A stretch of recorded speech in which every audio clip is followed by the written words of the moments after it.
ಅತಿ ಟೀಕೆಯ ಮಧ್ಯದೊಳಗೂಡಿಸಿ ಬಂದಿರುವಂಥ ಅಮೃತಮಯ ಕಲಶ ಕಾವ್ಯಗಳ ಮೇಲೆ ರಾಜಮಂಜಿ ಪಾಂಡೆ ಅವರು ಬರೆದಿರುವ ಬಾಲಬೋಧಿನಿ ಟೀಕೆಯ ಸ್ವಾಧ್ಯಾಯ ನಡೆದುತ್ತದೆ. ಮೋಕ್ಷ ಅಧಿಕಾರದ 2ನೇ ಮಂಗಲ ಕಲಶಕ್ಕೆ ಪ್ರಜ್ಞಾಚೇತೀಶಿತೇಯಂ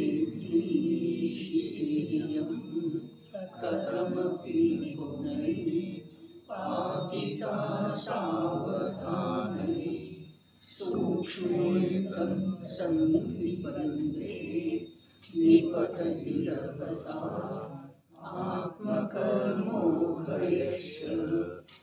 ಆತ್ಮಾನಂ ಮಗ್ನಮಂತಃ ಸ್ಥಿರವಿಶದರಸ ನಾಮ್ನಿ ಚೈತನ್ಯಪೂರೆ ಬಂಧಂ ಚಾಜ್ಞಾನಭಾವೇ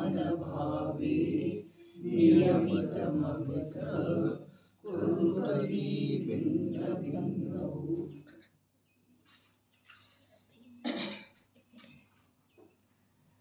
ಸಾಮಾನ್ಯವಾಗಿ ಯಾವುದೇ ವಸ್ತುವನ್ನು ಛೇದಿಸಿ ಭಾಗ ಮಾಡಲಾಗುತ್ತದೆಯೋ ಅದು ಛೇದದ ಮೂಲಕವೇ ಮಾಡಲಾಗುತ್ತದೆ. ಇಲ್ಲಿಯೂ ಕೂಡ ಜೀವ ಕರ್ಮಗಳನ್ನು ಛೇದಿಸಿ 2 ಮಾಡುವುದಿದೆ. ಅವುಗಳನ್ನು 2 ರೂಪವಾಗಿ ಛೇದಿಸುವ ಸಲುವಾಗಿ ಸ್ವರೂಪ ಅನುಭವ ಸಮರ್ಥವಾದ ಜ್ಞಾನ ರೂಪದ ಛೇದವಿದೆ. ಮತ್ತೆ ಬೇರೆಯಂತೂ ಯಾವ ಕಾರಣವೂ ಹಿಂದೆ ಇರಲಿಲ್ಲ, ಮುಂದೆ ಇರುವುದಿಲ್ಲ. ಇಂಥ ಪ್ರಜ್ಞಾಚಯನವು ಯಾವ ಪ್ರಕಾರ ಛೇದ ಮಾಡಿ 2 ಭಾಗ ಮಾಡುತ್ತದೆ ಅದನ್ನು ಹೇಳುತ್ತಾರೆ. ಆತ್ಮ ಚೇತನ ಮಾತ್ರ ದ್ರವ್ಯ, ಕರ್ಮ ಉದ್ಗಲದ ಪಿಂಡ ಅಥವಾ ಮೋಹರಾಗದ್ವೇಷ ರೂಪದ ಅಶುದ್ಧ ಪರಿಣತಿ. ಹೀಗೆ ಇರುವ ಉಭಯ ಎಂದರೆ 2 ವಸ್ತುಗಳನ್ನು ಅಂತಃಸಂಧಿ, ಒಂದು ವೇಳೆ ಏಕಕ್ಷೇತ್ರಾವಗಾಹ ರೂಪವಿದೆ, ಬಂಧ ಪರ್ಯಾಯ ರೂಪವಿದೆ, ಅಶುದ್ಧತೆಯ ವಿಕಾರ ರೂಪವಾಗಿ ಪರಿಣಮಿಸಿದೆ. ಆದಾಗ್ಯೂ ಪರಸ್ಪರ ಸಂಧಿ ಇದೆ, ನಿಸ್ಸಂಧಿಯಾಗಿಲ್ಲ. 2 ದ್ರವ್ಯಗಳು ಏಕದ್ರವ್ಯ ರೂಪವಾಗಿಲ್ಲ. ಇಲ್ಲಿ ಮೋಹರಾಗದ್ವೇಷ ರೂಪದ ಅಶುದ್ಧ ಪರಿಣತಿ ಮತ್ತು ಜೀವ ಅರ್ಥಾತ್ ಜ್ಞಾನ ಇವ 2 ದ್ರವ್ಯದವು ಅಂಥೇಳಿ ಹೇಳ್ತಾ ಇದ್ದಾರೆ. ಇಲ್ಲಿ ಶಬ್ದ ಏನೋ ದ್ರವ್ಯ ಇದೆ, ಆದ್ರೆ ಆ ದ್ರವ್ಯ ಶಬ್ದದ ಯಾವ ಪ್ರಕಾರದ ಪರಿಭಾಷೆ ತಮಗೆ ಪರಿಚಿತ ಇದೆಯೋ ಆ ಪರಿಭಾಷೆಯನ್ನು ಒಳಗೊಂಡಿರುವಂತಹ ದ್ರವ್ಯ ಅಲ್ಲಿದ. ಇಲ್ಲಿ ದ್ರವ್ಯ ಶಬ್ದದ ಅರ್ಥ ಏನಿದೆ, ಒಟ್ಟು ಭಿನ್ನದವು, ಇಷ್ಟರೇ ಭಿನ್ನದವು, ಸ್ವತಂತ್ರದವು, ವಿಜಾತಿಯದವು. ಯಾವ ಪ್ರಕಾರ 6 ದ್ರವ್ಯಗಳ ಒಂದರಂಥದ್ದು ಇನ್ನೊಂದು ಇಲ್ಲರಿ. ಜೀವದಂಥದ ಪುದ್ಗಲಿಲ್ಲ, ಜೀವದಂಥದ ಧರ್ಮ ಅಧರ್ಮ ಆಕಾಶ ಕಾಲ ಯಾವುದೂ ಇಲ್ಲ. ಕಾಲದಂಥದ ಧರ್ಮ ಅಧರ್ಮ ಇಲ್ಲ, ಧರ್ಮದಂಥದ ಅಧರ್ಮ ಇಲ್ಲ, ಅಧರ್ಮದಂಥದ ಪುದ್ಗಲಿಲ್ಲ. ಒಟ್ಟಿನಲ್ಲಿ ದ್ರವ್ಯ ಶಬ್ದದ ಅರ್ಥ ಏನಿದೆ, ಸ್ವತಂತ್ರ ಇದೆ, ಇನ್ನೊಂದರಿಂದ ಸರ್ವಥಾ ಭಿನ್ನ ಇದೆ, ಬೇರೆಯೇ ಇದೆ. ಹಾಗಾದರೆ ಇಲ್ಲಿ ಮೋಹರಾಗದ್ವೇಷ ರೂಪದ ಅಶುದ್ಧ ಪರಿಣತಿ ಏನಿದೆಯಲ್ಲ ಜೀವದ, ಅದೇನಿದೆ ಜೀವದಿಂದ ಭಿನ್ನವೇ ಇದೆ. ಯಾವ ಕಾಲದೊಳಗನೂ ಎಷ್ಟು ಅಂಶದಿಂದ ಕೂಡ ಅದರೊಳಗೆ ಸಾಮ್ಯತೆ ಇಲ್ಲ. ಜ್ಞಾನದ ಹಾಗೆ ರಾಗ ಯಾವಾಗ ಆಗೋದ, ಮೋಹದ ಹಾಗೆ ಜ್ಞಾನ ಯಾವಾಗಾಗೋದ, ಸಾಧ್ಯನೇ ಇಲ್ಲ. ಅವು 2 ಭಿನ್ನನಾದವು, ಸರ್ವಥಾ ಭಿನ್ನದವು, ಸ್ವಭಾವ ಭಿನ್ನದವು, ಜಾತಿ ಭಿನ್ನದವು, ಕಾರ್ಯ ಭಿನ್ನ ಇದೆ. ಹೀಗಿದ್ದ ಕಾರಣ ಆ ಭಿನ್ನತೆಯನ್ನು ದರ್ಶಿಸುವ ಅಥವಾ ಲಕ್ಷ್ಯದೊಳಗೆ ತರಿಸಿಕೊಡುವ ಉದ್ದೇಶದಿಂದ ದ್ರವ್ಯ ಶಬ್ದದ ಪ್ರಯೋಗ ಇದೆ.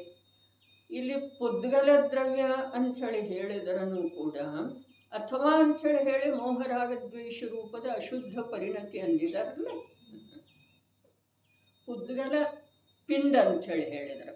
ಕರ್ಮ ಅಂದ್ರೆ ಏನ, ಪುದ್ಗಲ ಪಿಂಡ. ಅಥವಾ ಅಂಥೇಳಿ ಹೇಳಿ ಏನು ಹೇಳಿದರು, ಮೋಹರಾಗದ್ವೇಷ ರೂಪದ ಅಶುದ್ಧ ಪರಿಣತಿ. ಹಾಗಾದ್ರೆ ಆ ಪರಿಣತಿ ಏನಿದೆ ಜೀವದಿಂದ ಪುದ್ಗಲ ಯಾವ ಪ್ರಕಾರ ಬೇರೆನೇ ಇದೆಯೋ, ಅನಂತ ಕಾಲ ಕಳೆದು ಹೋದ್ರೂ ಕೂಡ, ಅರ್ಥಾತ್ 3 ಕಾಲದಲ್ಲಿ ಕೂಡ ಜೀವ ಪುದ್ಗಲ ರೂಪ ಹೇಗೆ ಆಗುವುದಿಲ್ಲವೋ ಹಾಗೆ ಅಶುದ್ಧ ಪರಿಣತಿ ಜೀವರೂಪ ಆಗುವುದಿಲ್ಲ. ಜೀವ ಅಶುದ್ಧ ಪರಿಣತಿಯ ಜೊತೆಗೆ ಒಂದಾಗಿ ಹೋಗುವುದಿಲ್ಲ. ಅನಂತ ಕಾಲ ಅಭವ್ಯ ಜೀವದ ಅಪೇಕ್ಷಾದಿಂದ ಎಂದೂ ಅಶುದ್ಧ ಪರಿಣತಿ ಬಿಟ್ಟು ಹೋಗುವುದಿಲ್ಲಲ್ಲ. ಆದರೆ ಅಶುದ್ಧ ಪರಿಣತಿ ಎಂದೂ ಬಿಟ್ಟು ಹೋಗದಿದ್ರೂ ಕೂಡ ಜೀವ ಆ ಅಶುದ್ಧ ಪರಿಣತಿಯ ರೂಪ ಆಗಿಯೇ ಇಲ್ಲ, ಆಗೋದು ಸಾಧ್ಯ ಇಲ್ಲ.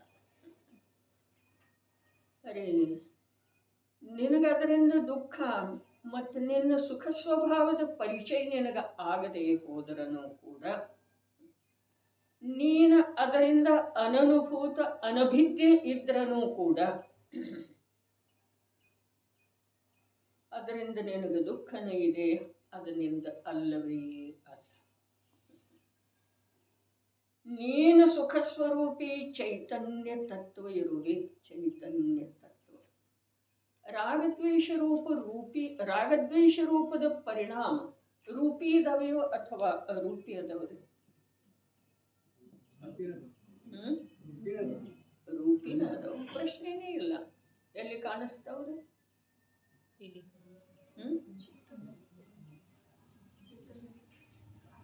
ಎಲ್ಲಿ ಕಾಣಿಸ್ತಾವ? ನನ್ನಲ್ಲೇ ರಾಗ ಇದೆ, ದ್ವೇಷ ಇದೆ, ಕಾಣಿಸ್ತಾ ಇದೆ ಅಂತ. ಮತ್ತೆ ರೂಪಿ ಇದೆ ಅಂತ ಹೇಳಿ ಹೇಳಿದಾರಲ್ಲ, ಚೈತನ್ಯ ತನ ರೂಪಿಣಿ ಇದಾವೆ ಅನ್ನೋದಕ್ಕೆ ನಮಗೆ ನ್ಯಾಯಸಮ್ಮತ ಉತ್ತರ ಬೇಕು.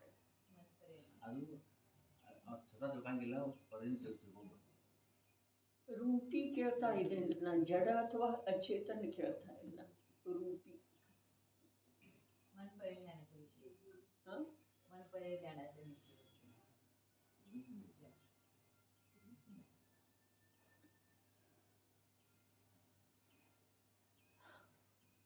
ರೂಪಿ ಆಗಿದ್ದಾವೆ. ಈ ಅರೂಪಿ ಜೀವ ಇಂಥ ರೂಪಿ ದೇಹ ಧಾರಣ ಮಾಡಬೇಕಾದ್ರೆ ಅವೇ ಕಾರಣ ಅದಾವ್ರಲ್ಲ. ವಿಚಾರವನ್ನು ಸ್ವಲ್ಪ ಸೂಕ್ಷ್ಮವಾಗಿ ಮಾಡೋದು. ಏನು ಹೇಳ್ತು? ಇಂಥ ರೂಪಿ ದೇಹ ಧಾರಣ ಮಾಡಿ ದೇಹದ ಮೂಲಕನ ಅವನು ಗುರುತಿಸಲ್ಪಡ್ತಾ ಇದ್ದಾನಲ್ಲ. ಯಾವ ಅರೂಪಿ ಜೀವ? ಚೈತನ್ಯ ಸ್ವರೂಪದ ಜೀವ. ಯಾವುದರಿಂದ? ಆ ವಿಕಾರಿ ಪರಿಣಾಮಗಳ ಕಾರಣದಿಂದನೇ ಈ ರೂಪಿ ದೇಹದ ಸಂಯೋಗ ಆಗಿದೆ.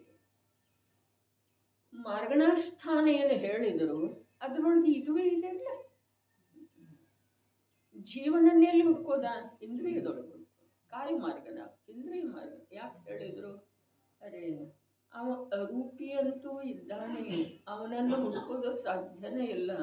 ಆದರೆ ಅವನು ರೂಪಿಯ ಮೂಲಕ ಇಂದ ಗುರುತಿಸಲ್ಪಡ್ತಾ ಇದ್ದಾನೆ. ಅದಕ್ಕೆ ಕಾರಣ ಏನಂತಂದ್ರೆ, ರೂಪಿಗೆ ಅರೂಪಿ ಕಾರಣ ಇರೋದಿಲ್ಲ, ರೂಪಿಗೆ ರೂಪಿನೇ ಕಾರಣ ಇದೆ.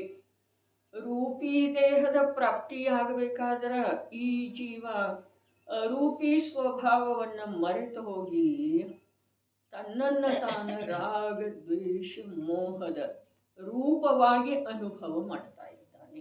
ರೂಪ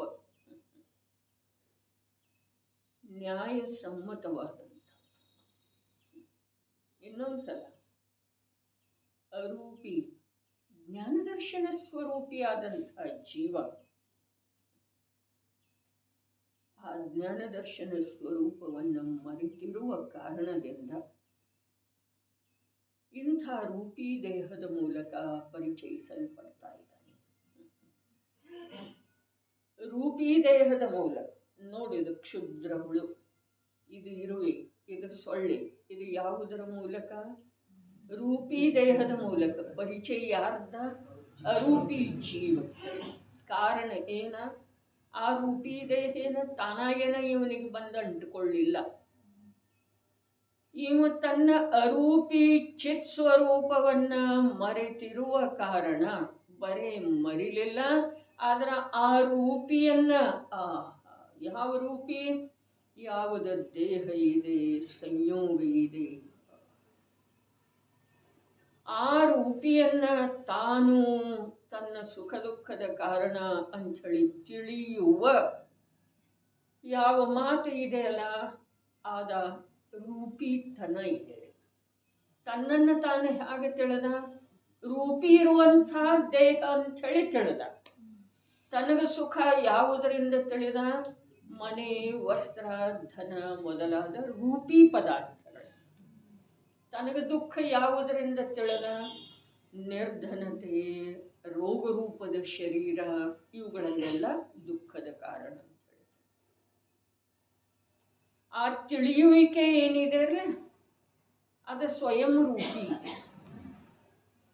ಆ ತಿಳಿಯುವಿಕೆ ಯಾವ ತಿಳಿಯುವಿಕೆ? ರೂಪಿ ದೇಹವನ್ನು ನಾನು ಅಂಥೇಳಿ ತಿಳಿದ ಅನುಭವ ಮಾಡುವಿಕೆ ಏನಿದೆಯಲ್ಲ, ಅದು ಸ್ವಯಂ ರೂಪಿ ಭಾವ ಇದೆ. ಅದನ್ನು ನಾವು ಆಗಮದ ಭಾಷೆಯೊಳಗೆ ಮೋಹರಾಗದ್ವೇಷ ಅಂತೇಳಿ. ಕಠಿಣ ಮಾತು ಇಲ್ಲ, ಆದರೆ ಅನಾದಿ ಕಾಲದ ಅಭ್ಯಾಸ ಬಿಡೋದು ಕಠಿಣ ಇದೆ. ಅನಾದಿ ಕಾಲದಿಂದ ರೂಪಿ ದೇಹವನ್ನ, ರೂಪಿ ಸಂಯೋಗದೊಳಗೆ ಸುಖ ದುಃಖದ ಕಲ್ಪನೆಯನ್ನ ಇಟ್ಕೊಂಡು ಬರ್ತಾ ಇರುವಂಥ ಈ ಅರೂಪಿ ಚಿನ್ಮಾತ್ರ ಜ್ಞಾನಸ್ವರೂಪಿಯಾದಂಥ ಯಾವ ಭಾವವಿಶೇಷ ಇದೆಯೋ ಅದನ್ನ ತಿಳಿದುಕೊಳ್ಳೋದ, ನಂಬೋದ ನಿಜವಾಗಿ ಬಹಳ ಕಠಿಣ ಇದೆ. ವಿಹಿತರಾಗಿ ಅರ್ಹಂತ ಭಗವಂತರ ಆ ರೂಪಿ ದೇಹ ಮತ್ತು ರೂಪಿ ಸಂಯೋಗಗಳಿಂದ ಅತ್ಯಂತ ಅಸ್ಪಷ್ಟ ಇರುವುದನ್ನು ನಾವು ಕಾಣಬಹುದಾಗಿದೆ. ಆದರೆ ನಾವು ಅದನ್ನು ಕಾಣುವುದಿಲ್ಲ. ಯಾಕೆ ಅಂತಂದ್ರೆ ನಮ್ಮಲ್ಲಿನ ರೂಪಿ ದೇಹದೊಳಗೆ ತನ್ನತನದ ಅನುಭವ, ಅರ್ಥಾತ್ ರೂಪಿ ಭಾವ ಇರುವೆಳೆದೊಳಗೆ, ಅರ್ಥಾತ್ ಪುದ್ಗಲಮಯ ಭಾವ ಇರುವೆಳೆದೊಳಗೆ ನಾವು ಅವರನ್ನು ಕೂಡ ಪುದ್ಗಲ ರೂಪದಿಂದಲೇ ನೋಡ್ತೀವಿ.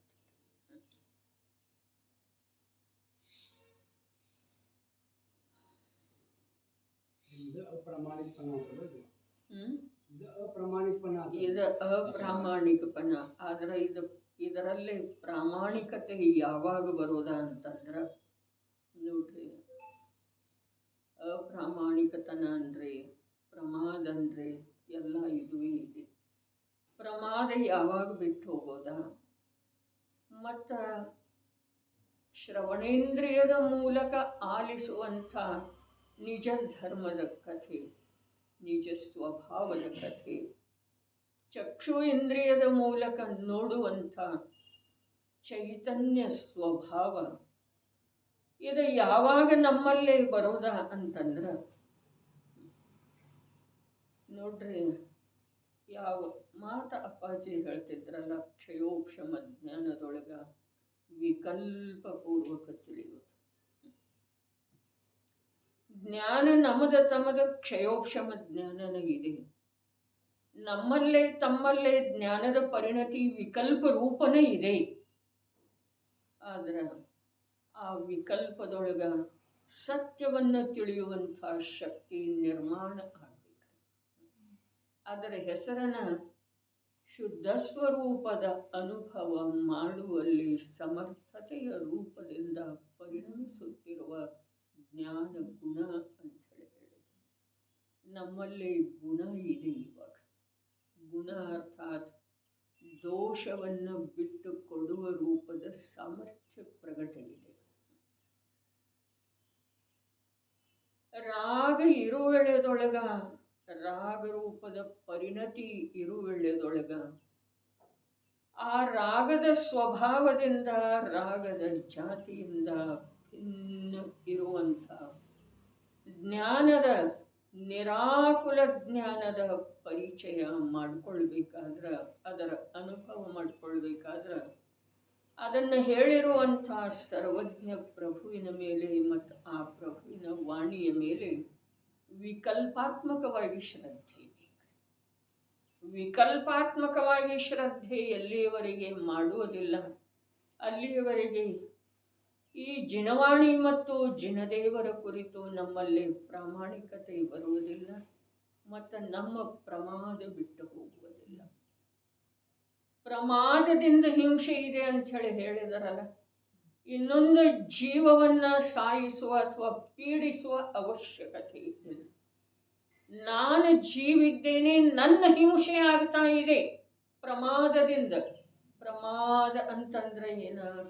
ತನ್ನನ್ನು ತಾನು ತನ್ನ ರೂಪದಿಂದ ತಿಳಿಯುವಂಥ ಶಕ್ತಿ ವಿಶೇಷ ಪ್ರಗಟ ಇದ್ರೂ ಕೂಡ ಆ ಕಾರ್ಯವನ್ನು ಮಾಡದೇ ಇರೋದನ್ನ ಪ್ರಮಾದ ಇದೆ. ಆ ಕಾರ್ಯವನ್ನು ಮಾಡದೇ ಇರುವುದು ಮಹಾನ್ ಅಪರಾಧ ಅಲ್ಲ.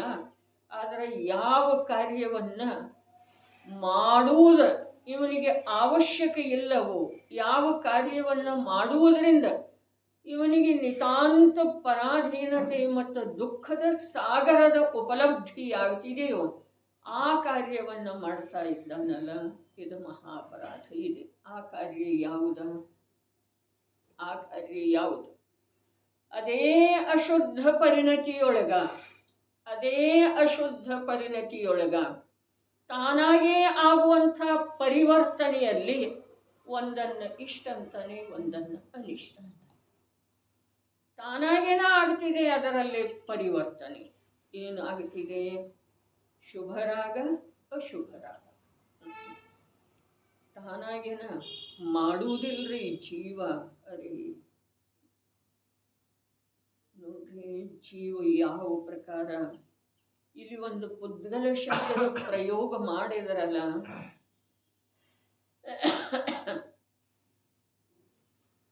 ಜೀವ ದ್ರವ್ಯ ಆತ್ಮ ಮತ್ತು ಕರ್ಮ. ಮೂಲ ಶಬ್ದ ಆಚಾರ್ಯ ಭಗವಂತರು. ಆತ್ಮ ಮತ್ತು ಕರ್ಮ. ಆತ್ಮ ಅಂದ್ರ ಚೈತನ್ಯ ಮಾತ್ರ ಇರುವಂಥ ಜೀವ. ಕರ್ಮದ ವ್ಯಾಖ್ಯೆ ಏನು ಮಾಡಿದರು? ಉದ್ಗಲ ಪಿಂಡ್ ಅಂದರು, ಅಥವಾ ರಾಗ ದ್ವೇಷ ಮೋಹರೂಪ ಅಶುದ್ಧ ಪರಿಣತಿ.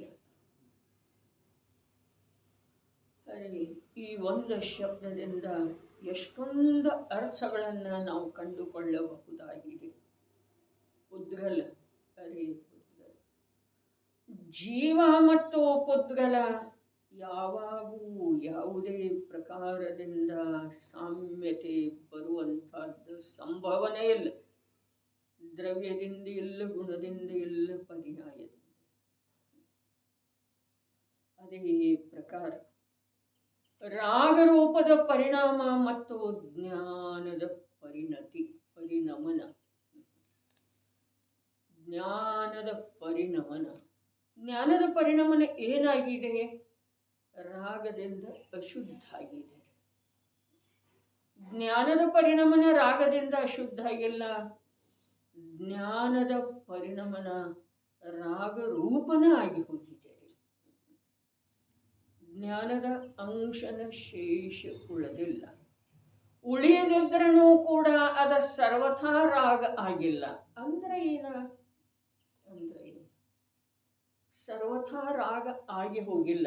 ಯಾಕೆ ಅಂತಂದ್ರೆ ಜೀವ ಪುದ್ಗಲ ಆಗೋ ಸಾಧ್ಯನೇ ಇಲ್ಲರಲ್ಲ. ಪುದ್ಗಲದ ಜೊತೆಗೆ ಜೀವದ ಅತ್ಯಂತ ತನ್ಮಯತೆ ಇದೆ. ಹೌದೇನಿಲ್ರಿ? ಜೀವದ ಉದ್ಗಲದ ಜೊತೆಗೆ ಅತ್ಯಂತ ತನ್ಮಯತೆ ಇದ್ರೂ ಕೂಡ ಜೀವರೂಪದ ಅಸ್ತಿತ್ವ ಸ್ವಲ್ಪ ಕೂಡ ಅವನಿಗೆ ಇಲ್ಲದೇ ಇದ್ರೂ ಕೂಡ ಅವನಿಗಿಲ್ಲ. ಅರ್ಥಾತ್ ಅವನ ಅನುಭವದೊಳಗೆ ಇಲ್ಲ. ಅವನಿಗೆ ತನ್ನನ್ನ ತಾನ ಪುದ್ಗಲ ರೂಪವೇ ಅನುಭವಿಸುವಂಥ ಅನಾದಿ ಕಾಲದ ರೂಢಿ ಇದೆ. ಹಾಗಾದರೆ ಅವನ ಜೀವತ್ವದ ಅಥವಾ ಚೈತನ್ಯತ್ವದ ಅಭಾವ ಆಗಿದೆಯೇನ? ಇಲ್ಲ ಅಂಥೇಳಿ ಹೇಳ್ತೇವೆ. ಅದರ ಸದ್ಭಾವ ಇದೆಯೇನ? ಅದು ಇಲ್ಲ. ಸದ್ಭಾವನೂ ಇಲ್ಲ, ಅಭಾವನೂ ಆಗಿಲ್ಲ. ಸದ್ಭಾವ ಇಲ್ಲ ಯಾವ ಅಪೇಕ್ಷಾದಿಂದ? ಅವನು ಯಾವ ನಿರಾಕುಲ ಶಾಂತಿ ಸುಖದ ಸ್ವಭಾವಿದೆಯೋ ಕಿಂಚಿತ ಮಾತ್ರ ಕೂಡ ದೃಷ್ಟಿಯೊಳಗ, ಜ್ಞಾನದೊಳಗ, ಅನುಭವದೊಳಗ ಇಲ್ಲ. ಅಂಥೇಳಿ ಅಭಾವ. ಸದ್ಭಾವ ಯಾವ ಅಪೇಕ್ಷಾದಿಂದ? ಸದ್ಭಾವ ಯಾವ ಅಪೇಕ್ಷಾದಿಂದ ಅಂತಂದ್ರೆ ಅವನ ಕಾಲಲಬ್ಧಿ ಬಂತು, ಅಥವಾ ಅವನ ಪುರುಷಾರ್ಥ ಜಾಗೃತ ಆಯಿತು, ಅಥವಾ ವೀತರಾಗ ಭಗವಂತರ ಉಪದೇಶದ ನಿಮಿತ್ತ ಪ್ರಾಪ್ತ ಆಯಿತು. ಪಂಚ ಸಮವಾಯ ಹೇಳಿದಾರಲ್ಲ, ಯಾವುದೋ ಒಂದರ ಮುಖ್ಯತೆಯಿಂದ 5 ಸಮವಾಯಗಳು ಯಾವಾಗ ಸೇರ್ತಾವೆಯೋ ಆವಾಗ ಅವ ತನ್ನನ್ನು ತನ್ನ ರೂಪದಿಂದ ತಿಳಿಯುವ ಸಲುವಾಗಿ ಅವನಲ್ಲೇ ಯಾವ ಪ್ರಕಾರದ ನ್ಯೂನತೆ ಇಲ್ಲ, ಅರ್ಥಾತ್ ಅಭಾವ ಆಗಿಲ್ಲ. ಅವನ ಸ್ವಭಾವ ಸಾಮರ್ಥ್ಯದ ಸದ್ಭಾವ ಇದೆ. ಇದೇ ಯಾವ ಅಪೇಕ್ಷಾದಿಂದ? ಅವ ಯಾವಾಗ ಬೇಕಾದರೂ ತನ್ನನ್ನು ತನ್ನ ರೂಪದಿಂದ ತಿಳಿಯಬಹುದಾಗಿದೆ. ಈ ಸಮನಸ್ಕ ದಶೆ ಇರುವೆಳೆಗಳು ತಿಳಿಯಬಹುದಾಗಿದೆ, ತಿಳಿಯುವ ಸಾಧ್ಯತೆ ಇದೆ. ಯಾವಾಗ? ಅದಕ್ಕೆ ಆಗಮದ ಶಬ್ದ ಬೇಕಾದ್ರೆ ಏನ? ಪಂಚ ಸಮವಾಯಗಳಲ್ಲಿ ಯಾವುದೋ ಒಂದು ಮುಖ್ಯ ನಿಮಿತ್ತದ ಮುಖ್ಯತೆ ಆಗ್ತಿದೆ, ಕಾಲಲಬ್ಧಿಯ ಮುಖ್ಯತೆ ಆಗ್ತದೆ, ಭವಿತವ್ಯದ ಮುಖ್ಯತೆ ಆಗ್ತಿದೆ. 5 ಸಮವಾಯಗಳು ಕೂಡಿದ ನಂತರ ಈ ಸಮನಸ್ಕ ದಶೆ ಇರುವೆಳೆದೊಳಗ ಅವನಿಗೆ ಅವನ ನಿಜ ಸ್ವರೂಪದ ಯಾವುದ ಅನಾದಿಯಿಂದ ಅನುಭವದಲ್ಲಿ ಬಂದಿಲ್ಲವೋ ಅದರ ಅನುಭವ ಆಗೋ ಸಾಧ್ಯತೆ ಅಂಥೇಳಿ ಅವನ ಚೇತನತ್ವದ ಅಭಾವ ಆಗಿಲ್ಲ. ಅಭಾವ ಆಗಿಲ್ಲ, ಆದರೂ ಕೂಡ ಅಭಾವನ ಆಗಿದೆ. ಅಭಾವ ಯಾವ ಅಪೇಕ್ಷೆಯಿಂದಾಗಿದೆ? ಸ್ವಲ್ಪ ಕೂಡ ಅವನಿಗೆ ಇದುವರೆಗೆ ಅವನ ತನದ್ದ ಶ್ರದ್ಧೆ ಆಗಲಿಲ್ಲ, ಜ್ಞಾನ ಆಗಲಿಲ್ಲ, ಅನುಭವ ಆಗಲಿಲ್ಲ. ಈ ಸಮಯದಲ್ಲಿ ಕೂಡ ಆಗ್ತಾ ಇಲ್ಲ ಅಂಥೇಳಿ ಅಭಾವನ. ಅಭಾವ ಅರ್ಥಾತ್ ಏನ? ಉದ್ಗಲಕ್ಕೆ ಏನಾಗೋದ್ರೆ ಉದ್ಗಲದ ಪರಿಣತಿ ನಡೆದಿದೆಯಲ್ಲ, ಮೋಹರಾಗ ದ್ವೇಷ ರೂಪದ್ದನ ಪರಿಣತಿ ನಡೆದದ್ದು ಇದೆಯಲ್ಲ ಜೀವದ. ಅರೆ ಅಪರಾಧ, ಈ ಕಲಂಕ, ಈ ದೋಷ ಅಳಿಸಿ ಹೋಗೋದು ಬಹಳ ಕಠಿಣ ಇದೆ. ಆದ್ರೆ ಈ ದೋಷ, ಈ ಅಪರಾಧ, ಈ ಕಲಂಕ ಅಳಿಸಿ ಹೋಗುವ ಸಲುವಾಗಿ ಯಾವ ಪ್ರಕಾರದ ಯೋಗ್ಯತೆ ಜೀವನಿಗೆ ಇರಬೇಕೋ ಅದು ನಮಗೆ ಪ್ರಾಪ್ತ ಇದೆ. ಆ ಕಲಂಕವನ್ನು ಕಳ್ಕೊಳ್ಳುವ ಸಲುವಾಗಿ ಯಾವುದು ಅವಶ್ಯಕ ಇದೆಯೋ ವಸ್ತು ಸ್ವರೂಪದಿಂದನ ಬಹಳ ಮಾರ್ಮಿಕ ವಿಷಯ ಇದೆ. ವಸ್ತು ಸ್ವರೂಪದಿಂದನ ನಮಗೆ ಪ್ರಾಪ್ತ ಇದೆ. ಏನು ಮಾಡಬೇಕಾದದ್ದಿಲ್ಲ. ಮಾಡುವ ಪರದ್ರವ್ಯದೊಳಗ ಅಪನತ್ವ ಮಾಡುವ, ಪರದ್ರವ್ಯದಲ್ಲಿ ಕಾರ್ಯ ಮಾಡುವ, ಪರದ್ರವ್ಯದ ಮಾಲೀಕಾಗುವ, ಪರದ್ರವ್ಯದ ಮೇಲೆ ಪ್ರೀತಿ ಮಾಡುವಿಕೆಯನ್ನೆಲ್ಲ ಬಿಟ್ಟು ಬಿಡೋದು. ಅರ್ಥಾತ್ ಮಾಡೋದಿಲ್ಲ ಏನಿದೆ ಅದು ಒಂದೇ ನನ್ನ ಶುದ್ಧ ಸ್ವಭಾವದ ಪ್ರಕಟ ಅನುಭೂತಿಗೆ ಕಾರಣ ಇದೆ. ಮಾಡುವ ಗೊಂದಲದೊಳಗ ಆ ನಿಜ ಸ್ವಭಾವದ ಅನುಭವ ಆಗ್ತಾ ಇಲ್ಲ. ಅಂಥೇಳಿನ ಈ ವಿಶ್ವ ಸಾಹಿತ್ಯದೊಳಗೆ ಇಲ್ಲದೆ ಇರುವಂಥ ಒಂದು ಕರ್ತ ಕರ್ಮ ಅಧಿಕಾರ ಆಳವಾಗಿ, ಗಂಭೀರವಾಗಿ, ಸೂಕ್ಷ್ಮವಾಗಿ ನೋಡಿದರೆ ನಮ್ಮಲ್ಲಿ ನಮ್ಮ ಅಭಿಪ್ರಾಯದೊಳಗ ಸಂಪೂರ್ಣ ರೂಪದಿಂದ ಭದ್ರವಾಗಿ ಕೂತದ್ದ ಇದೆ. ಏನ? ನಾನು ಮಾಡ್ತೇನೆ, ಇದು ನಾನು ಮಾಡಿದ ಕಾರ್ಯ. ಕರ್ತೃ ಕರ್ಮ. ನಾನು ಮಾಡ್ತೇನೆ, ನಾನು ಮಾಡಿದ್ದೇನೆ, ಇದು ನಾನು ಮಾಡಿದ ಕರ್ಮ. ಕರ್ಮ ಅರ್ಥಾತ್ ಕಾರ್ಯ. ಇದ ಭದ್ರವಾಗಿ ನಮ್ಮ ಅಭಿಪ್ರಾಯದೊಳಗೆ ಇದೆ. ಆ ಅಭಿಪ್ರಾಯದ ಅನುಸಾರ ಭಾವದೊಳಗೇನು ಪ್ರತಿ ಸಮಯಕ್ಕೆ ಅದು ಉದಿತಾಗ್ತಾ ಇದೆಯಲ್ಲ, ಅದು ಯಾವಾಗ ಉದಿತ ಆಗುವುದಿಲ್ಲವೋ ಅದಕ್ಕೆ ಏನಂತಾರೋ ಮೋಹನೀಯದ ಉಪಶಮ ಅಂತಾರೆ.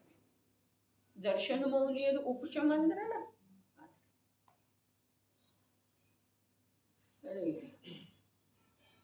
ಏನು ಹೇಳ್ತು ಈ ಸಮಯ ಸಾರಕ್ಕ ಭರತ ಕ್ಷೇತ್ರದ ಭಗವಾನ್ ಅಂಥೇಳಿ ಆಗಲಿ, ಈ ಸಮಯ ಸಾರಕ್ಕ ಇಷ್ಟೊಂದು ಮಹಿಮೆ ಆಗಲಿ ಯಾವ ಕಾರಣದಿಂದ ಪ್ರಾಪ್ತ ಇದೆ ಅಂತಂದ್ರೆ ಇಡೀ ವಿಶ್ವ ಸಾಹಿತ್ಯದೊಳಗೆ ಇಲ್ಲದೆ ಇರುವಂಥ ಕರ್ತೃ ಕರ್ಮದ ಸ್ವರೂಪವನ್ನು ತಿಳಿಸಿಕೊಟ್ಟಿದ್ದಾರೆ.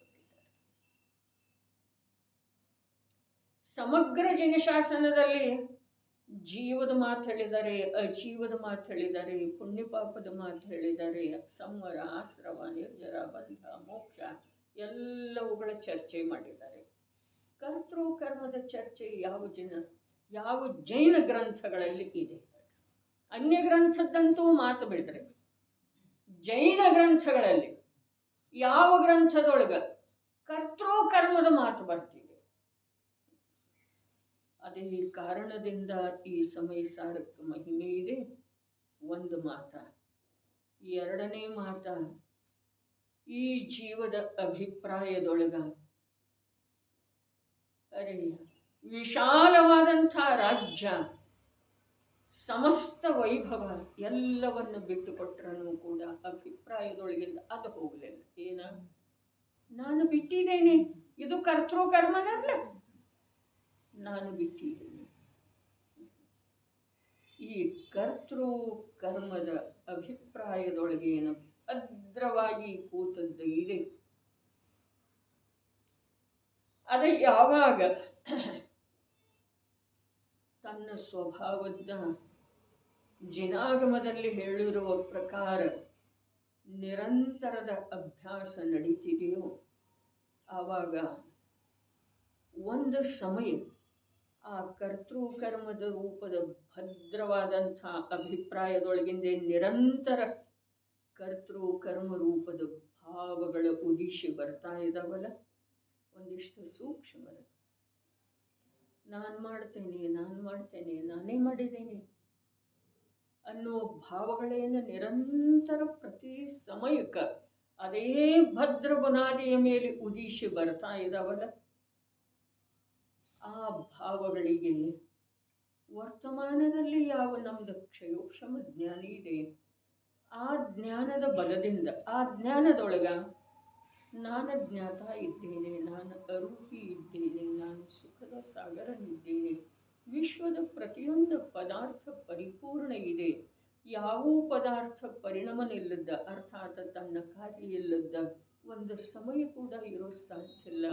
ಈ ಪ್ರಕಾರದ ನಿರಂತರ ಕ್ಷಯೋಕ್ಷಮ ಜ್ಞಾನದೊಳಗೆ ಅಭ್ಯಾಸ ಆಯಿತು ಅಂತಂದ್ರೆ ಆ ಮಾಡ್ತೇನೆ ಅನ್ನುವಂಥದ್ದು ಯಾವ ಭಾವಗಳು ಉದಿಶಿ ಬರ್ತಾ ಇದ್ದಾವಲ್ಲ, ಒಂದು ಸಮಯ ಅಂಥ ಭಾವ ಆಗಲಿಲ್ಲ ಅಂತಂದ್ರೆ ಅದಕ್ಕೆ ಕರ್ಣಾನುಯೋಗದ ಭಾಷೆಯೊಳಗ ದರ್ಶನ ಮೋಹನೀಯದ ಉಪಶಮ ಆಯಿತು ಅಂತ ಹೇಳಿದ್ರೆ.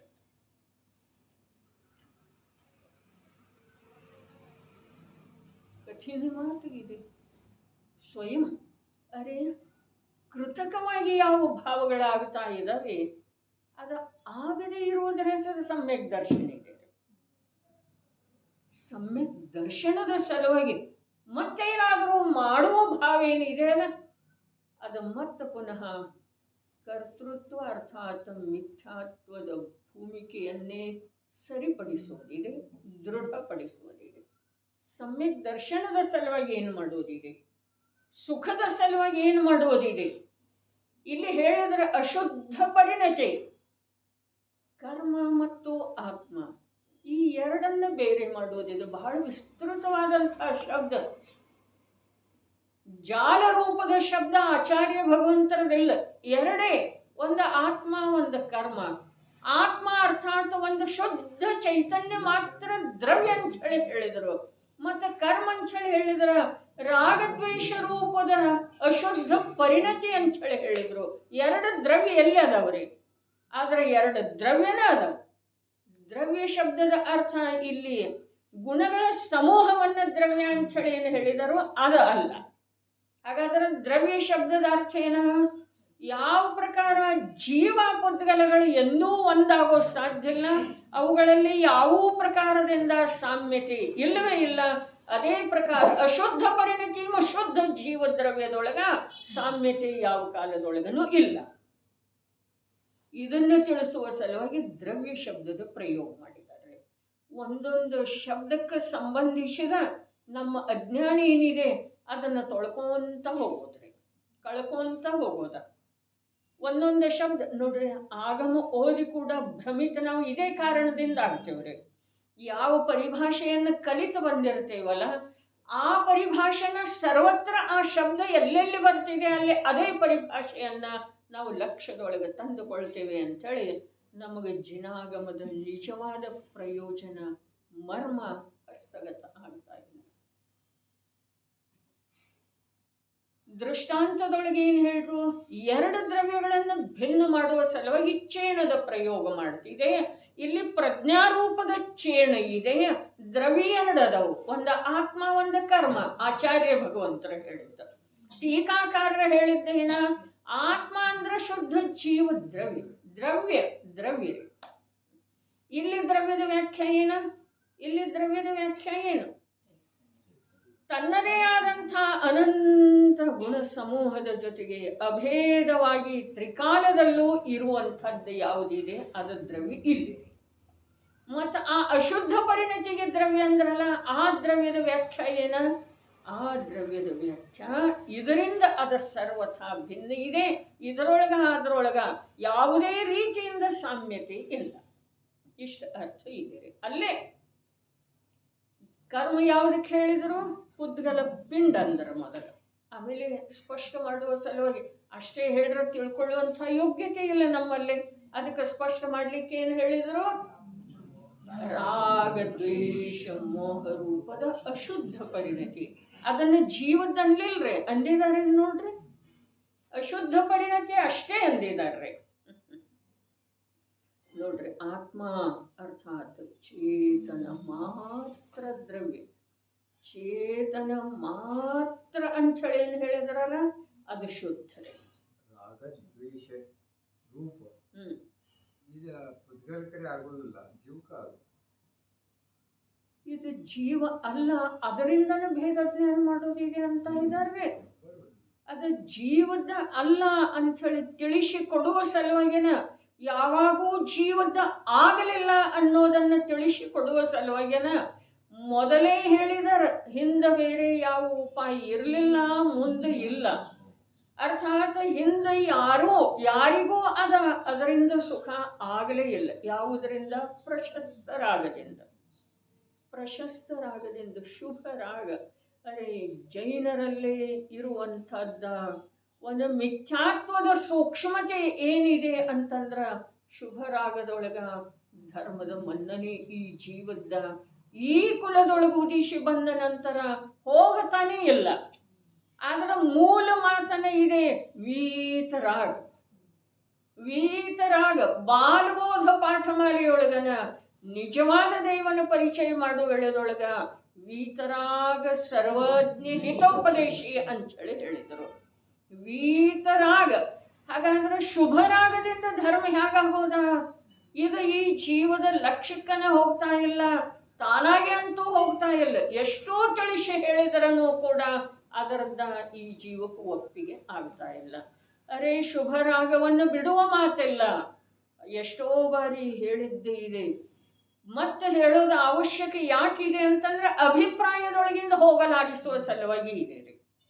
ತಿಳಿದಿಲ್ಲ ಅಂಥೇಳಿ ಹೇಳುವ ಮಾತಿಲ್ಲ. ಏನ? ಶುಭರಾಗ, ಶುಭ ಕ್ರಿಯೆ, ಶುಭ ಪ್ರವೃತ್ತಿ ಇವೆಲ್ಲ ಧರ್ಮಾತ್ಮನಲ್ಲಿ ಭೂಮಿಕೆಗೆ ಅನುಸಾರವಾಗಿ ಹೆಚ್ಚೆಚ್ಚಾಗೋರಿ. ಆದರೆ ಅದರೊಳಗಿನ ಧರ್ಮದ ಕಲ್ಪನೆ, ಧರ್ಮ ಅನ್ನುವಂಥ ವಿಪರೀತ ಶ್ರದ್ಧೆ ಅದ ಹೋದರನ ಅವ ಧರ್ಮಾತ್ಮ ಅದನ್ನು ಅದ ಧರ್ಮ. ನಾವೆಲ್ಲ ಅಶುಭದಾಗ ಶುಭ ಮಾಡ್ಕೊಬೇಕು. ಅಶುಭ ರಾಗವನ್ನು ಶುಭ ಅಂಥೇಳಿ ತಿಳ್ಕೊಂಡಿದ್ದೀವಿ ನಾವು. ಭಾಳ ದೂರ ದೇವ್ರಿ. ಶುಭ ರಾಗ ನಿಜವಾಗಿ ಯಾರಲ್ಲಿ ಇರ್ತಿದೆ? ಸಮ್ಯಕ್ ದೃಷ್ಟಿಯಲ್ಲೇನೂ ಇರ್ತಿದೆ. ಶುಭರಾಗ ಮಿಥ್ಯಾದೃಷ್ಟಿಯಲ್ಲಿ ಇರೋದನ್ನ ಎಲ್ಲ ಪುಣ್ಯಬಂಧದ ಕಾರಣೀಭೂತವಿರುವಂಥ ರಾಗ ಇರ್ತಿದೆ, ಹಾವು ಇರ್ತಿದೆ. ಆದರೆ ಆ ಪುಣ್ಯ ನಿಯಮದಿಂದ ಕರ್ಮ ಸಿದ್ಧಾಂತದ ಅನುಸಾರ ಹೇಳಬೇಕಾದ್ರೆ ಪಾಪಾನುಬಂಧಿ. ನಿನ್ನೆ ಹೇಳಿದ್ದಿತ್ತು, ಎಷ್ಟು ಈ ಜೀವಕ್ಕೆ ಅನುಕೂಲತೆ ಸಿಗ್ತಾವೆಯೋ ಅಷ್ಟು ಪರದ್ರವ್ಯದೊಳಗಿನ ಸುಖ ಬುದ್ಧಿ ದೃಢ ಆಗ್ತಿದೆ ನೋಡ್ರಿ. ಪರೀಕ್ಷಾ ರೂಪದಿಂದ ನೋಡೋದು, ಅನುಭವ ಮಾಡಿ ನೋಡೋದ್ರಿ. ಎಷ್ಟು ಅನುಕೂಲತೆ ಇದಾವೆಯೋ ಆ ಅನುಕೂಲತೆಗಳನ್ನು ಬಯಸ್ತಾನೋ, ಆ ಅನುಕೂಲತೆಗಳನ್ನು ತನ್ನದಾಗಿಸಿಕೊಳ್ಳತಾನೋ ಅಷ್ಟ ಏನ ಪರದೊಳಗೆ ಸುಖ ಬುದ್ಧಿ ಬೆಳಿತಿದೆ. ಪರೀಕ್ಷೆನೂ ಕೊಡಾಕತ್ತೇವೆ, ಖರೆ ನಾಪಾಸ್ ಆಗಲ್ಲ. ಏನಿದೆ ನೀವು ಯಾಕೆ ಅಪರಾಧ ಹೇಳಿಲ್ಲ? ಅನಾದಿ ಸಂಸ್ಕಾರ ಬಲದಿಂದ ಏನಾಗತೈತಿ, ಅದು ಅಪರಾಧನ. ಅದಕ್ಕಿಂತ ದೊಡ್ಡ ಅಪರಾಧ ಈಗ ಪರಾವಲಂಬಂತೂ ನೀನು ಧರ್ಮ ಮಾಡಿಸ್ತಾವ. ಧರ್ಮ ಮನ್ನಿಸ್ತಾ ಇದ್ದೇವಲ್ಲ, ಪರಾವಲಂಬನೆ ಯಾವುದರಲ್ಲಿ ಇದೆಯೋ ಅಂಥ ಶುಭವನ್ನ ಶುಭ ಅಂಥೇಳಿ ಹೇಳೋದ ನಿಜವಾಗಿ ಯೋಗ್ಯ ಇಲ್ಲ. ಆದರೂ ಕೂಡ ಪರಾವಲಂಬನೆ ಅಂಥೇಳಿ ಹೇಳೋದು ಇಷ್ಟ ಇದೆ. ಯಾವುದರಲ್ಲಿ ಪರಾವಲಂಬನೆ ಇದೆ ಅದು ಶುಭನೇ ಅಂತಂದ್ರೆ ಹೇಳ್ರಿ ನೋಡೋಣ. ಅನಾದಿ ಕಾಲದಿಂದ ಪರಾವಲಂಬನೆಯೇ ಈ ಜೀವಕ್ಕೆ ಮಹಾನ್ ಅಶುಭ ಅಮಂಗಲಕಾರಕ ಇದೆ, ದುಃಖದ ಬಂಧದ ಕಾರಣ ಇದೆ. ಹಾಗಾದ್ರೆ ಅರಹಂತ ಪ್ರಭುವಿನ ಆಶ್ರಯದೊಳಗೂ ಕೂಡ ಯಾವ ಜೀವ ಪರಮ ಪುರುಷಾರ್ಥದ ಮೂಲಕ ಸಹಜ ಭಾವದಿಂದ ಸಹಜ ಸ್ವಭಾವದ ಆಶ್ರಯ ಮಾಡ್ತಾನೋ ಆ ಜೀವ ಪರಾವಲಂಬಿ ಎಲ್ಲ. ಹೊರಗಿಂದ ಕಾಣಿಸ್ತಿದೆ ಅರಹಂತರ ಅವಲಂಬನೆ ತಗೊಂಡಿದ್ದಾನೆ, ಅರಹಂತರ ಭಕ್ತಿ ಮಾಡ್ತಾ ಇದ್ದಾನೆ, ಮಾನತುಂಗಾಚಾರ್ಯರ ಭಕ್ತಿ ಸ್ತೋತ್ರ ಭಕ್ತಾಮರ ಸ್ತೋತ್ರ ಬರಿತಾ ಇದ್ರು. ಆದ್ರೆ ಅಂತರಂಗದೊಳಗ ಶುದ್ಧಾತ್ಮನದೇ ಅವರಿಗೆ ನಿರಂತರ ಏನಿತ್ತು, ಮಹಿಮೆ ಇತ್ತು, ಅಧಿಕತೆ ಇತ್ತು. ಆ ಶುದ್ಧಾತ್ಮನಲ್ಲೇನ ಅವರು ಉಪಯೋಗವನ್ನ ಅಭೇದ ಮಾಡುವಂಥ ಉದ್ಯಮ ಮಾಡ್ತಾ ಇದ್ರು. ಇಂದಂತೂ ಹೀಗಾದದ್ದು ಇದೆ. ಆ ಭಕ್ತಾಮರ ಮೊದಲಾದವು ಅನೇಕ ಪ್ರಕಾರದ ಧನ ಲಾಭ, ಆರೋಗ್ಯ ಲಾಭ ಮೊದಲಾದವುಗಳ ಉದ್ದೇಶದಿಂದನೇ ಅವುಗಳ ಪಠನೆ ಮಾಡಲಾಗ್ತಾ ಇದೆ. ಇದು ಮಹಾನ್ ಅಶುಭ ಇದೆ ನೋಡ್ರಿ. ವೇದನಾ ಆಗ್ತಾ ಇರೋ ವೇಳೆದೊಳಗ, ಯಾವುದೋ ವಿಕಲ್ಪ ತೀರ ಬಾಧಿಸ್ತಾ ಇರೋ ವೇಳೆದೊಳಗ ಪಂಚಪರಮೇಷ್ಠಿಯ ಸ್ಮರಣೆ ಮಾಡೋದ ಸಾಧುತ್ವ ಇದೆ, ಅರ್ಥಾತ್ ಸಜ್ಜನಿಕೆ ಇದೆ.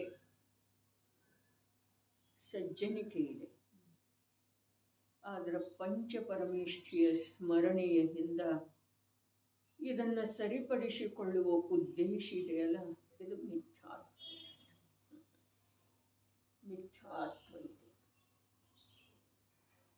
ಅಂಥೇಳನ್ನು ಹೇಳಿದರು. ಅನ್ಯ ಕ್ಷೇತ್ರದೊಳಗೆ ಮಾಡಿರುವಂಥ ಪಾಪ ಸುಲಭವಾಗಿ ಹೋಗ್ತದೆ. ಈ ಧರ್ಮಕ್ಷೇತ್ರದೊಳಗೆ ಆಗುವಂಥ ಪಾಪ ವಜ್ರಲಿಂಗೋ.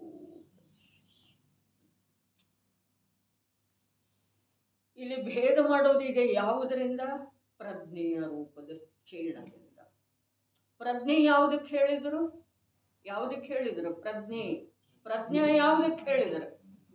ವಸ್ತು ಸ್ವರೂಪದಿಂದನೇ ಯಾವುದು ಜ್ಞಾನಗುಣ ಪ್ರಗಟ ಇದೆಯಲ್ಲ, ಎಂಥದ್ದ? ಶುದ್ಧ ಸ್ವಭಾವದ ಅನುಭವ ಮಾಡುವಲ್ಲಿ ಸಮರ್ಥತೆಯ ರೂಪದಿಂದ ಪರಿಣಮಿಸ್ತಾ ಇರುವಂತಹ ಜ್ಞಾನ. ಅರೆ ವಿಷಯ ಎಷ್ಟು ನಮ್ಮದಾಗಬೇಕು. ರಾಜಮಲ್ ಪಾಂಡೆ ಅವರು ಬರೆದಿರುವಂಥ ವಾಕ್ಯ ಎಷ್ಟು ನಮ್ಮದಾಗಬೇಕು ಅಂತಂದ್ರೆ ಅದನ್ನು ನಮ್ಮ ಜ್ಞಾನ ಗುಣವನ್ನು ನಮಗೆ ಅರಿವು ಮಾಡಿಸಿಕೊಡುವಲ್ಲಿ ನಿಮಿತ್ತ ಆ ವಚನ. ಶಬ್ದದ ನಿಮಿತ್ತದಿಂದ ಸಾಮರ್ಥ್ಯದ ಪರಿಚಯ ಆಗಬೇಕು. ಸಾಮರ್ಥ್ಯದ ಪರಿಚಯದಿಂದ ಸಾಮರ್ಥ್ಯದ ಕಾರ್ಯ ಆರಂಭ. ಏನೂ ಇಲ್ಲ. ಎಷ್ಟೋ ಬಾರಿ ಹೇಳುತ್ತಿದ್ದೆ, ಎಲ್ರಿಗೂ ಚಿರಪರಿಚಿತ ಇದೆ. ಮರಣ ಹೇಳಿ ಕೇಳಿ ಪೂರ್ವ ಸಂಕೇತ ನೀಡಿ ಬರುವುದಿಲ್ಲ. ಕಾರ್ಯ ಎಷ್ಟು ಬೇಗ ಆಗ್ತಿದೆಯೋ ಅಷ್ಟು ದುಃಖದ ಮಾತ್ರ ಕಮ್ಮಿನೇ ಆಗೋದಿದೆ. ಹೌದೇನಿಲ್ಲ? ಈಗ ಅದರ ಈ ಸಮಯದಿಂದ ದುಃಖದ ಅಭಾವ, ನಾಳೆ ಅದರ ಇವತ್ತಿನ ದಿವಸ ದುಃಖದೊಳಗನೆ ಹೋಯ್ತಾರೆ.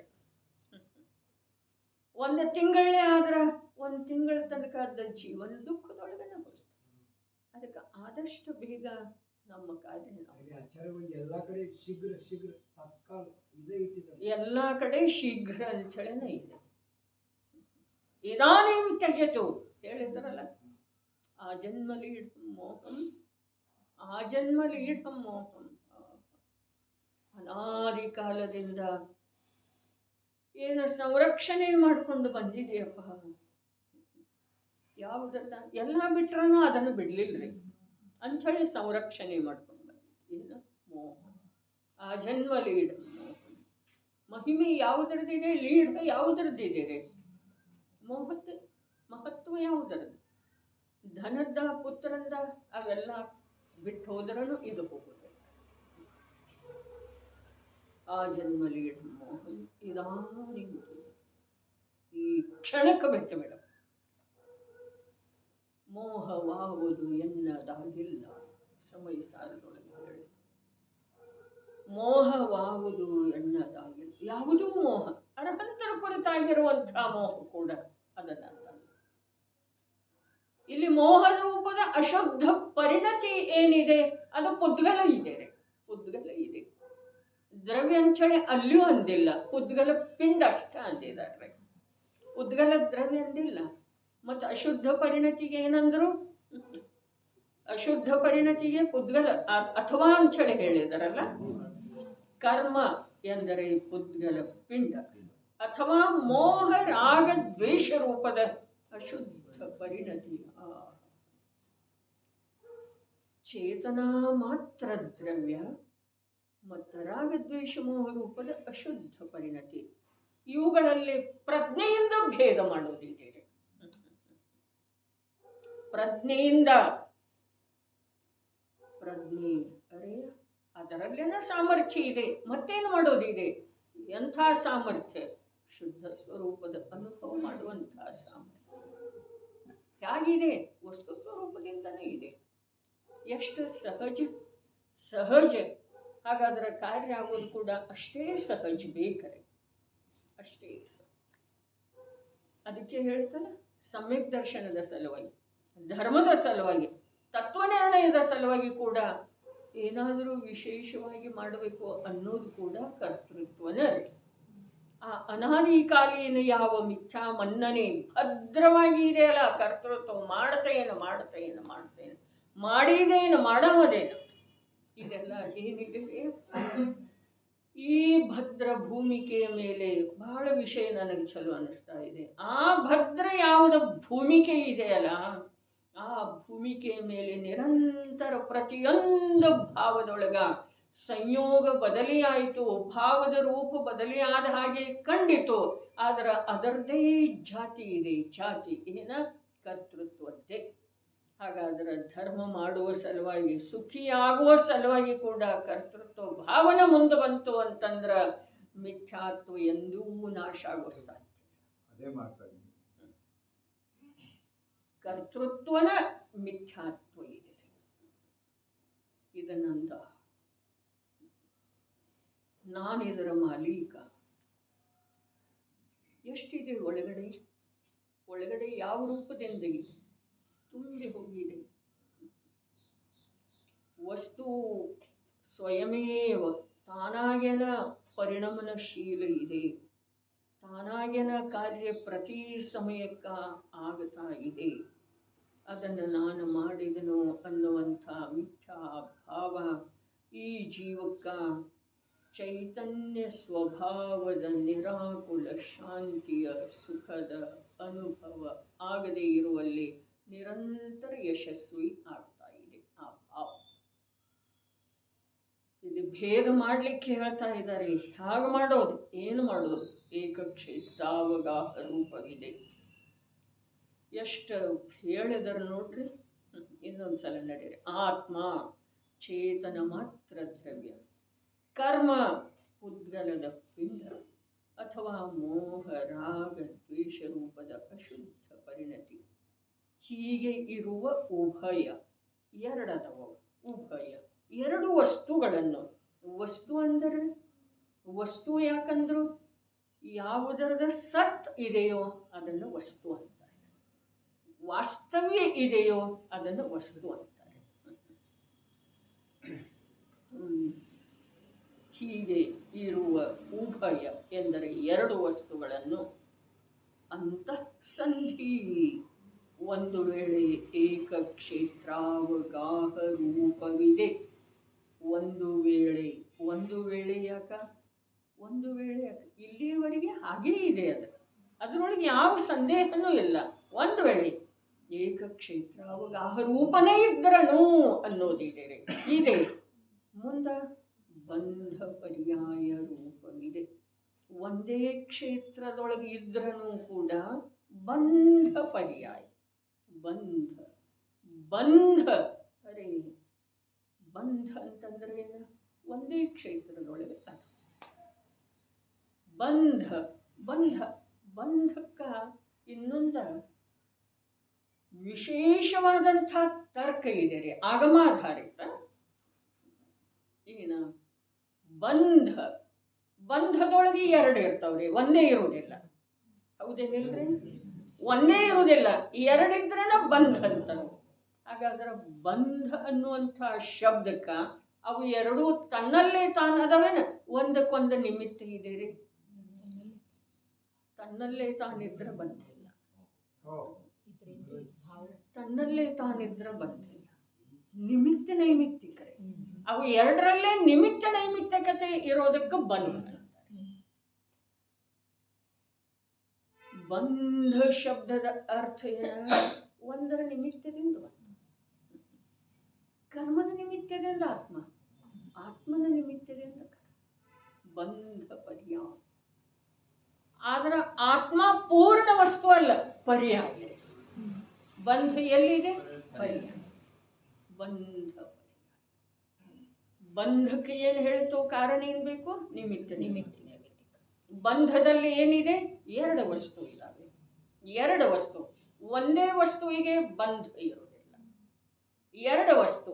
ಹಾಗಾದ್ರೆ ಎರಡು ರೂಪದಿಂದ ಇಲ್ಲ, ಒಂದಿನ್ನೊಂದಕ್ಕೆ ನಿಮಿತ್ತ ಆಗ್ತಾ ಇದೆ ಅಂಥೇಳಿ ಬಂಧ ಇದೆ.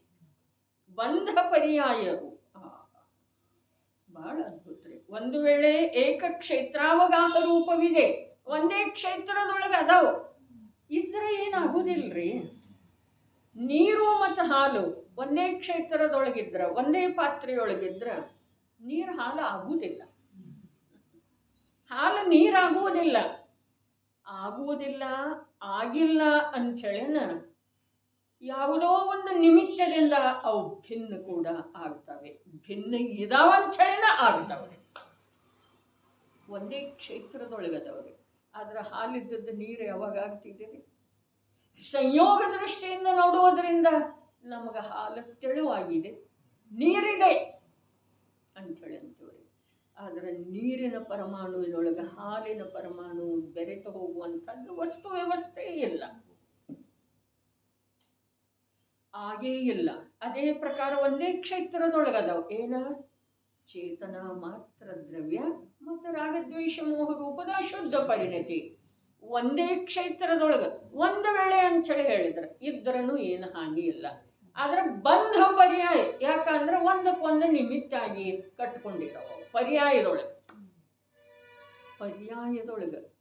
ಯಾವುದಕ್ಕೆ ಬಂಧ ಆಗಿದೆ? ಕಟ್ಕೊಂಡಿದೆ ಯಾವುದರೇ? ಜೀವನೇ. ರಾಗದ್ವೇಷ ಮೋಹೇನ ಜೀವದ ಜೊತೆಗೆ ಬಂಧಕ್ಕೆ ಪ್ರಾಪ್ತ ಆಗಿಲ್ಲ. ಬಹಳ ಅದ್ಭುತ ಮಾತಾರೆ. ರಾಗದ್ವೇಷ ಮೋಹ ರೂಪದ ಅಶುದ್ಧ ಪರಿಣತಿ ಏನಿದೆಯಲ್ಲ, ಅದೇನು ಜೀವವನ್ನು ಕಟ್ಕೊಂಡಿಲ್ಲ, ಜೀವನ ಅದನ್ನು ಕಟ್ಕೊಂಡಿಲ್ಲ.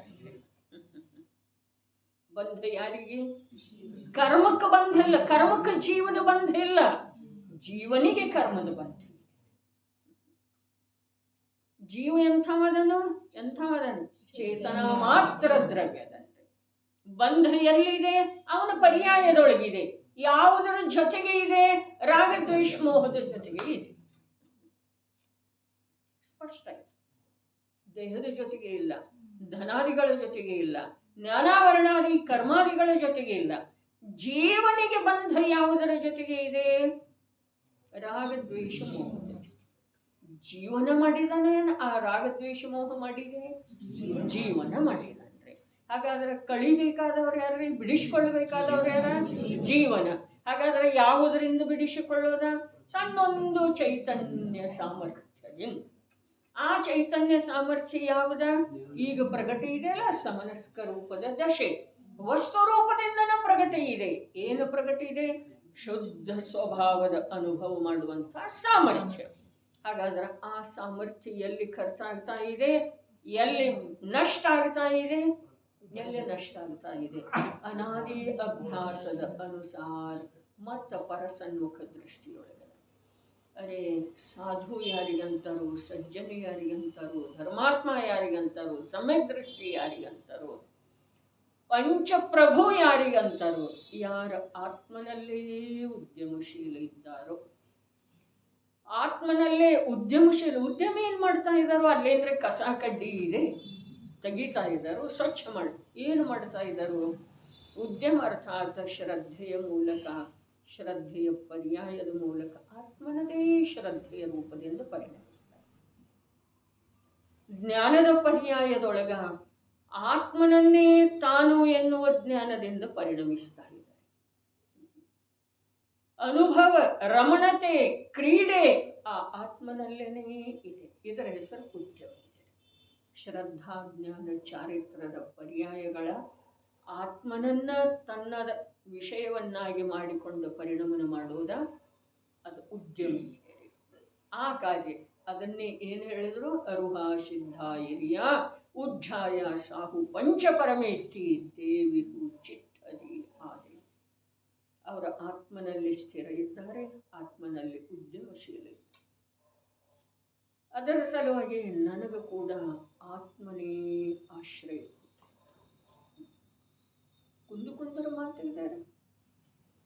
ನನಗೂ ಕೂಡ ನಾನು ಅವರಿಗೆ ನಮಸ್ಕಾರ ಮಾಡ್ತೇನೆ ಅಂದಮೇಲೆ, ಅವರು ನನಗೆ ಆದರ್ಶದಾರ ಅಂದಮೇಲೆ ಅವರೇನು ಮಾಡ್ತಾ ಇದ್ದಾರೆ ಅದೇ ನಾನು ಕೂಡ ಮಾಡೋದಿಲ್ಲ.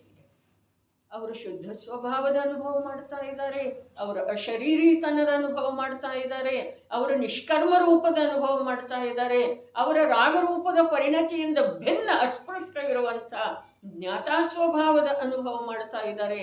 ಹಾಗಿರುವಳ್ಳದೊಳಗ ನಾನು ರಾಗದ ಅನುಭವ ಮಾಡೋದಂತಂದ್ರೆ ಅವರು ಹೇಳಿದ್ದೇ ಬೇರೆ, ನಾನು ಮಾಡ್ತಾ ಇರೋದೇ ಬೇರೆ ಆಗ್ತದೆ. ಹಾಗಾದರೆ ನಾನು ಬೇರೆನೇ ಮಾಡ್ತಾ ಇದ್ರೆ ನಾನು ಅವರ ಅನುಯಾಯಿ ಅಥವಾ ಅವರ ಪಂಥದೊಳಗೆ ಹೋಗುವಂಥವ ನಾನು ಅಲ್ಲ. ಸ್ಪಷ್ಟ ರೂಪದಿಂದ ಹೇಳಿದರೆ ನಾನು ಜೈನ ಅಲ್ಲ. ಇನ್ನೊಂದ್ಸಲ ಓದ್ಬಿಡೋಣ. ಆತ್ಮ ಆತ್ಮ ಕರ್ಮೋಭಯಶ್ಯ. ಆತ್ಮ ಚೇತನ ಮಾತ್ರ ದ್ರವ್ಯ, ಕರ್ಮ ಉದ್ಗಲದ ಪಿಂಡ ಅಥವಾ ಮೋಹರಾಗದ್ವೇಷ ರೂಪದ ಶುದ್ಧ ಪರಿಣತಿ. ಹೀಗೆ ಇರುವ ಉಭಯ, ಉಭಯ ಎಂದರೆ ಎರಡು ವಸ್ತುಗಳನ್ನು ಅಂತಃಸಂಧಿ, ಒಂದು ವೇಳೆ ಏಕಕ್ಷೇತ್ರ ಅವಗಾಹ ರೂಪವಿದೆ, ಬಂಧ ಪರ್ಯಾಯ ರೂಪವಿದೆ, ಅಶುದ್ಧತೆಯ ವಿಕಾರ ರೂಪವಾಗಿ ಪರಿಣಮಿಸಿದೆ. ಯಾವುದು ಪರಿಣಮಿಸಿದೆ? ಪರ್ಯಾಯ ಪರಿಣಮಿಸಿದೆ.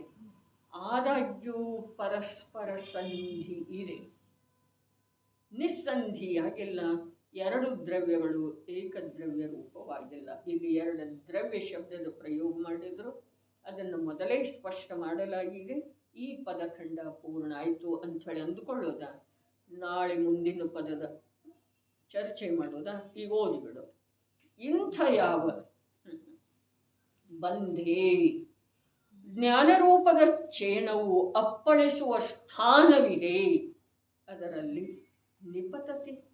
ಜ್ಞಾನರೂಪ ಚೇಣವು ಅಪ್ಪಳಿಸುತ್ತದೆ, ಅಪ್ಪಳಿಸುತ್ತಾ ಛೇದವನ್ನಾಗಿಸಿ ಬೇರೆ ಬೇರೆ ಮಾಡುತ್ತದೆ.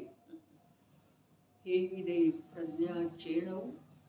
ಶಿತ ಜ್ಞಾನಾವರಣೀಯ ಕರ್ಮದ ಮೇಲೆ ಕ್ಷಯೋಪಶಮವಾದ ಮೇಲೆ, ಜ್ಞಾನಾವರಣೀಯ ಕರ್ಮದ ಕ್ಷಯೋಪಶಮವಾದ ಮೇಲೆ, ಮಿಥ್ಯಾತ್ವ ಕರ್ಮದ ನಾಶವಾದ ಮೇಲೆ ಶುದ್ಧಾತ್ಮ ಸ್ವರೂಪದಲ್ಲಿ ಪ್ರವೇಶ ಮಾಡಲು ಸಮರ್ಥವಿದೆ.